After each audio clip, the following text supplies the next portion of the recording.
সবুজায়নের বার্তা নিয়ে মায়ের নামে একটি গাছ কর্মসূচি। পরিবেশ সংরক্ষণ, সবুজায়নের প্রসার এবং আগামী প্রজন্মের জন্য একটি সুস্থ ও বাসযোগ্য পৃথিবী গড়ে তোলার লক্ষ্য নিয়ে এমনিআর ইনফ্রা প্রজেক্ট প্রাইভেট লিমিটেডের উদ্যোগে নয়াগ্রামে অনুষ্ঠিত হল বৃহৎ বৃক্ষরোপণ কর্মসূচি। এই কর্মসূচির উদ্বোধন করেন পশ্চিমবঙ্গ সরকারের কৃষি, উদ্যান পালন এবং খাদ্য প্রক্রিয়াকরণ দপ্তরের প্রতিমন্ত্রী অমিয় কিস্কু। এদিন তিনি নিজে বৃক্ষরোপণ করেন এবং সাধারণ মানুষের হাতে চারাগাছ তুলে দিয়ে পরিবেশ রক্ষার সক্রিয়ভাবে এগিয়ে আসার আহ্বান জানান। সকাল থেকে কর্মসূচি চলছে, নতুন করে বলার কিছু নেই। আমাদের পশ্চিমবঙ্গ সরকার যেভাবে জগন্নাথ দেবের রথযাত্রা উপলক্ষে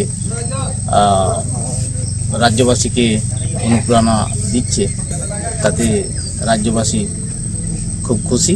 ঝাড়গ্রাম থেকে অরূপ ঘোষের রিপোর্ট, গ্লোব নিউজ।